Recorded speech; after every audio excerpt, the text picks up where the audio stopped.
Earth signs, tignan po natin kung ano ang mensahe para sa iyo ngayong araw. Keep in mind po na ito ay general reading lamang, so hindi po lahat ay makaka-relate, so be open-minded. Okay, cleanse na po natin yung space, your energy.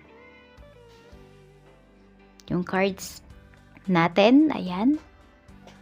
Inaalis na po natin, earth signs, kung ano man yung mga negativities na naiisip mo ngayon at kung may mga blockages po kayo. Okay, simulan na natin ang iyong reading. Kung di po kayo nakasubscribe dito sa ating channel, please subscribe na po kayo.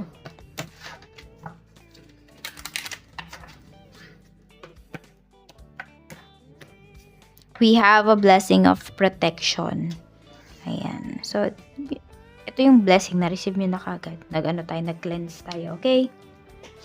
Yan po yan. Or yung iba sa inyo may mga seremonyas pa ba kayo na ginagawa pagkagising ninyo sa umaga. So, some of you, that's your way of protecting. Not just your energy, but, pwedeng yung inyo pong skin. Ayan, baka may mga morning routine kayo dito, evening routine. We have a blessing on a home. So, ayan po, protektado kayo. Or siguro, nafe-feel niyo pag nasa bahay talaga kayo is, alam mo yung safe place nyo yan. Nakatulog talaga kayo ng maayos. A blessing for solace and hope. So, magaan po yung energy dyan sa bahay ninyo. Protektado talaga siya. Ayan, baka po meron dito nagpa-cleanse or nagpabasbas kayo ng bahay. Tignan natin. Basta mga good energies yung nandyan sa bahay ninyo, earth signs ngayon. Tignan po natin ano pa yung mensahe para sa'yo. Mensahe pa po natin, spirit guide. For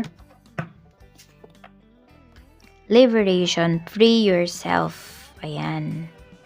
Okay, sa inyo ba sa inyo kasi pwedeng naiisip niyo may nang kukulam sa inyo, may nang evil eye sa inyo. Huwag niyong i-embrace para hindi lumakas. Tapos, meron din dito dahil nga siguro may overprotective sa inyo, earth signs. So, yun parang yung tao na to natatakot, or kayo to baka sa mga anak ninyo natatakot kayo na okay, yung mga bagay na hindi pa nila itatry nila ngayon. So, may takot kayo na nararamdaman dito. Ang system, minsan, kayo yung nakakahadlang nun. So, let them grow, di ba? Hayaan mo na mag-spread yung wings nila ng mga batang ito. Or ikaw din mismo.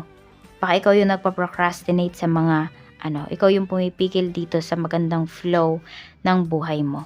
Sabi nga minsan, hindi naman yung nai-evil eye sa atin eh. Hindi naman ibang tao yung humahadlang dun sa natin sa growth natin, kung hindi yung sarili mismo natin. Bakit? Kasi minsan hindi natin mapigilan yung ating mga sarili na magsalita ng magsalita about sa mga plano natin. So yun yung iwasan po ninyo. Kasi kahit sabihin natin na yung tao na yan napakabuti, yung sinabihan mo, o yung tao na yan, best friend mo yan, or kahit sino pa yan, talaga, napakalaki talaga ng chance na ma-evil eye ka nila. O unconsciously or subconsciously. Merak.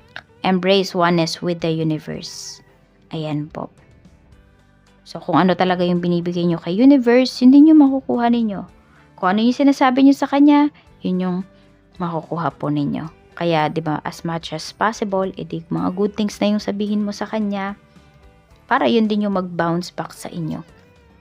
Sacrifice, what can you let go of? Ayan.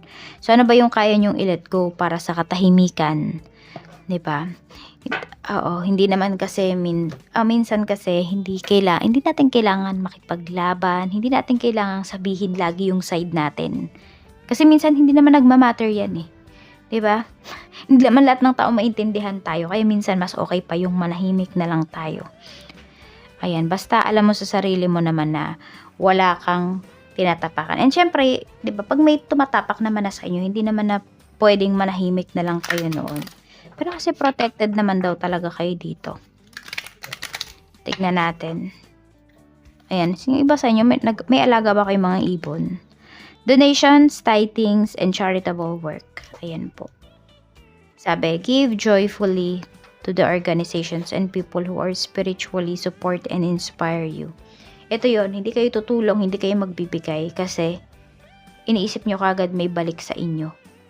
Gawin nyo to kasi bukal yan sa puso po ninyo. Mas maganda yon. Mas iba yung balik nun sa inyo. You know?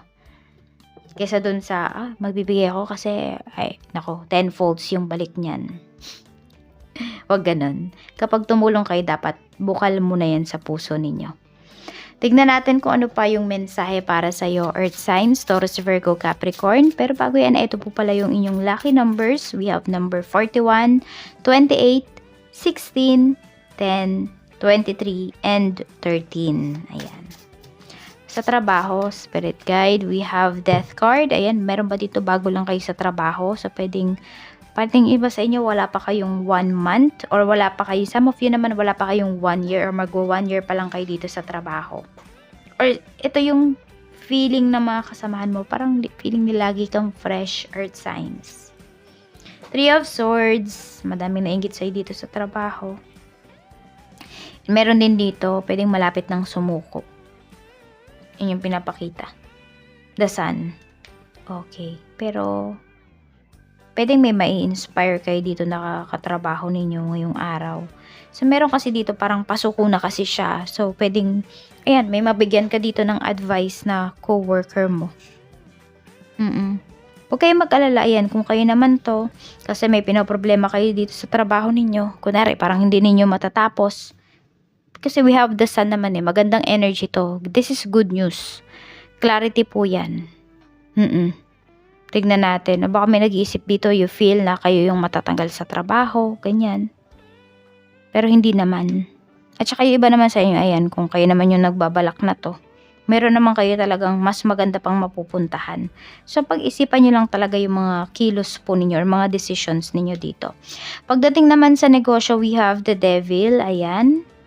At meron tayo ditong Ace of Wands. So, meron dito parang lagi kayong puyat, laging kulang sa tulog. Earth signs kasi nga negosyo po ninyo. Parang kilos kayo ng kilos dito. Ayan yung iba nga sa inyo. Pagka-uwi ninyo ng bahay, kumikilos pa rin po kayo. So, parang kayo pa rin yung inaasahan dito. Medyo naguguluhan na yung iba sa inyo dito. Kasi nga yun, pagod kayo, mind and body. Yan po. Para kasing pag nasa bahay kayo, isip ng negosyo ninyo. Hindi kayo mapakali. Earth signs.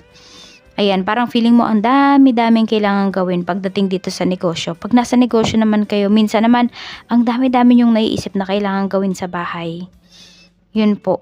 Kaya parang wala kayong peace of mind dito.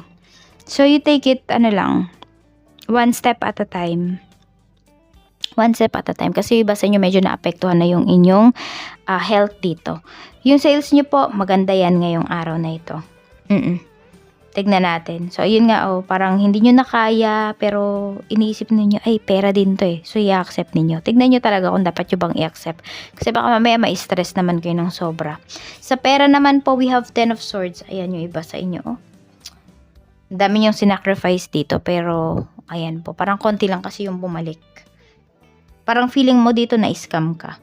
Ayan yung feel ng iba sa inyo dito. O kaya may pera kayong dumating. Ayan, ito yung 13th month pay ninyo. Hindi ko alam kung nagamit nyo ba talaga sa maayos yan.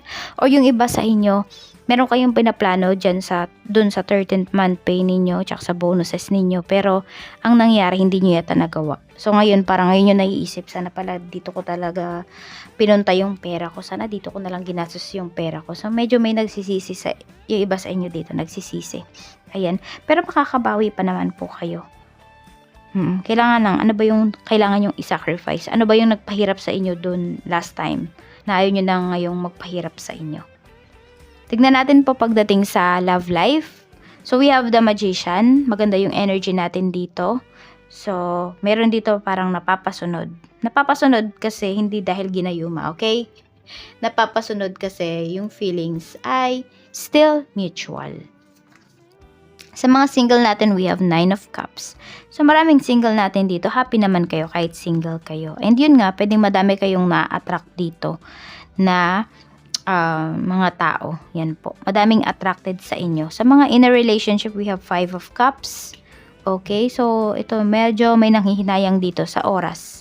Ayan po. Sa mga, sabihin natin, sa bonding, yung tipong, uy, sana pala ganito, ganyan. Ang dami sana nating nagawa. Yan po. So, nanghihinayang kayo dito. Oo. Power manifestor yung karamihan sa inyo, Earth signs. Kaya huwag kayong mag-isip ng negatives or ang isipin niyo dito solusyon. Ayan, kung nakukulangan kayo sa oras with your person, ano ba yung adjustments na pwede ninyong gawin. So, pag-usapan niyo po yan. Meron kasi magkaaway dito ngayon, no? Pero alam mo, iniisip ka naman ng person mo. Tignan mo, magkapares pa kayo dito. Pero yung iniisip yung isa't isa. Yun nga lang kasi, parang hindi ninyo masabi din naman sa isa't isa yung gusto nyo talagang sabihin. Oo, nag-iingat, marami dito nag-iingat kayo sa mga words na sasabihin nyo sa person ninyo. Kaya minsan di kayo nagkakaintindihan. So, minsan parang wag mo namang masyadong i-blur. Wag mo namang masyadong salain yung mga sinasabi mo sa kanya. Biro. The world, pagdating naman po sa mga mag-asawa, ayan, mukhang may celebrate kayo dito. Happy anniversary po sa lahat ng mag-asawa na nagsi-celebrate ng kanilang anniversary ngayon. Ayan, so maganda, mga good things yung mga nangyayari dito sa life ninyo. Ito talaga yung mga plinano ninyo at nangyayari na talaga siya. Earth signs.